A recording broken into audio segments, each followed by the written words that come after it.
Hey, what's rocking, cuz? It's your big cousin Johnny Ducati. And anyways, we're getting straight to it. First and foremost, I want to say Zendaya is fine as fuck. You feel me?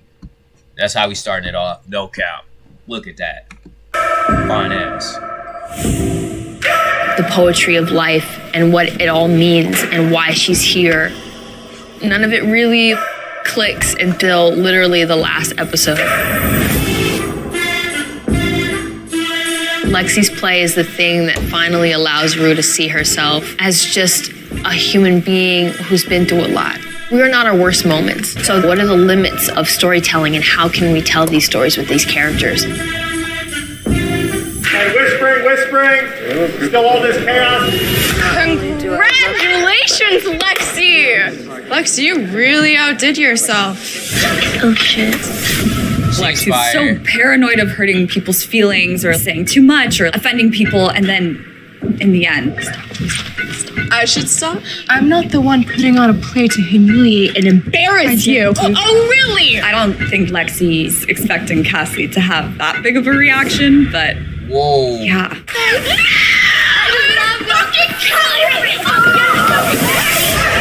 You always see yourself different than how other people see you. And also Cassie is already an insecure girl. Too. And so seeing this character portrayed to her just adds another layer to the self-doubt she carries. No, bad. Cassie and Maddie have their breakup. Maddie chooses to not get violent. But then the play comes around and Cassie is acting insane. Oh, this bitch needs to be put down. Maddie, no! And Maddie does choose to get violent with her. I thought that we were achieving greatness with Cassie, and then she just gets knocked back down again. A few days earlier, I stopped by Elliot's. I have a lot of I'm sorry's to do, but not a lot of I forgive yous. So, thank you for that. The scene between Elliot and Rue is really heartbreaking because you also realize that these are two people who are going in very different directions in life. And action! Truth or dare? Truth. Do you think we can still be friends? You know, you're the one who said we weren't any good for each other. You did say that. Can I play you something? Yeah, sure. What? I'll go over and I'll shoot some stuff. And then when I have a break, I'll go over and hang out with Lab because he has a studio now on the lot. So I'm hanging out with him. He's finding new sounds to complement every emotion that we go through in the show. Like, they're, me and Zendaya were actually sitting in each other's kind of spiritual energy and space. And we're getting to inspire each other to make something fresh. Sam just came up to me and was like, yo, I was thinking, like, you play the guitar in this and, like, you sing a song. It's to Rue, but not really about Rue, but it, like, is about Rue, but it's like a... I want to say Dominic Fike is a very good actor. I mean, he's a very good artist. Whenever you have time, go check him out. He has a song, like, called Vampires or something. Super fire. He's super fire. Real moment, but it's not. And I'm like, you just made this decision? I like it. Dominic came in and jumped in on the score pieces we were working on and played some guitar because he's a great guitarist. That's the cast really are not fire. just acting, they're part of the music now. And I think that makes it even more special. Hey, cut it! I said, can't. Cal's unraveling at the seams. He's a guy who's out there living his truth and experiencing everything he stopped himself from experiencing because he had this very sort of rigid set of family values and rules that he lived by. You happy? Now, I will say, Cal, he's a really good actor too. And I'm glad that he's finally getting to live his truth. I'm figuring it out. And I think Cal at that point just kind of says, fuck it. I'm gonna be me. You have get no to ruin choice. our lives and just move on. In that moment, Nate has exhausted all of his options, and he doesn't have an answer to why he feels the way he feels. For the longest time, I had this recurring nightmare just over and over. The great point to me in that scene is the moment that Cal just immediately sobers. Nate comes Seeing his son sparks a to sobering him with some real anxiety. stuff and shows some real vulnerability, and I think that touches Cal. I spent my whole life trying to protect you. And instead of loving me, you fucking hated me for it. I'm not proud of the person I've been. I don't think you're ever gonna change. Nate, don't do this.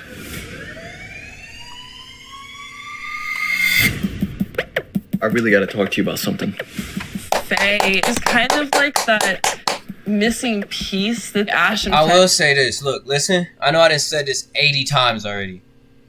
She is fire. She is really fire. She might look like Francine off of American Dad, but she is fire with her big, juicy ass lips. No never knew bap. that they needed. The way that he treats Look Faye at her. really shows I'm not like e- another side of him. He genuinely wants to be a good, loving person, but it's the situation that we're in sometimes. That's why I wanted to save Fez. And because Custer was a bitch.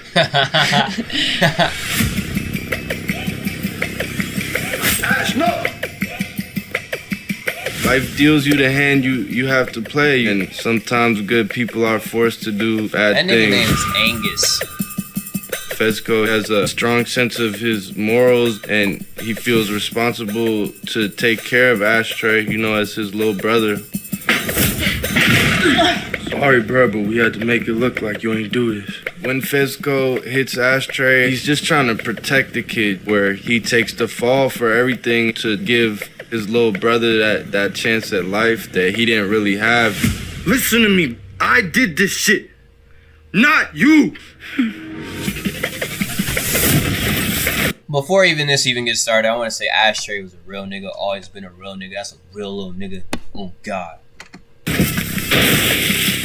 Shooting the SWAT scene was super interesting. It felt very real. There were a couple times where it was like kind of scary, and I was like, oh, like I'm just gonna be like actually scared in this moment. There's an enormous amount of precautions that go into it. Please don't shoot! All of these things to ensure that we're all doing it in a safe way, but that still allow us to do the work. It was hectic. They had the dust falling on our heads. It was crazy. It felt real. At one point, I turned around and they had the guns pointed at me. I'm like, oh, smokes. Like the fact that It the was a sad ticket day, fell, 'cause we or whatever really the close. thing fell from Devon, Lexi that's was like crazy. my little bro in real life. That's my bro. That's fam. Even though he couldn't be here with us tonight, this one's for you. My boy Fez, The trajectory of this season has always been, how does Rue find hope? And Lexi's play allowed her to kind of look back at her life without a level of judgment that she normally does when thinking about the past. Much like I think we look at Rue as an audience and we can see the sort of the goodness in her. I just wanted to tell you that I thought your play was really beautiful. Lexi and Rue don't interact that much throughout the season, but after Rue sees the play, we have a moment together where we realize that we're just two girls who lost their dads, and we realize how much we mean to each other. I miss you. A deep friendship like that is a necessity in life, and being able to kind of talk about these things is an important part of the human experience. And also the idea that Lexi has taken all of this stuff from her life, whether it's trauma or pain or disappointment. She and did that shit for she's that created show. something beautiful out of it. You've been through a lot and you know what to do with it. I think something that's kept me afloat while playing the character is knowing that she is a version of Sam when he was younger. Knowing that he was able to take all those things that happened to him and turn it into this art is something that that's gave fire. me great comfort. I didn't know that. And That's knowing fire. that, well, That's Rue fire. one day is going to grow up and she's going to be like Sam. I think having a sweet moment and walking away from Jules, not in a place of anger or resentment, but in of like respect and love, shows that she's choosing herself choosing to take the steps that she needs to get better. Sometimes you gotta find relationships move in terms of ebbing and flowing, and then needs change, and that causes people to fade away from each other. And that's the reality of loving people, and the memory is still like a gift. Jules was my first love. At least that's how it felt. I'd like to remember it that way. And ultimately, that's what makes life beautiful. The messiness and the faux pas and the mistakes and the things you say that you shouldn't have said. Like, that's what makes life worth living. My hope for the audience after episode 8 is that they feel like they've been through it with these characters and that they love them all despite their faults and flaws, and that they're excited about what happens next.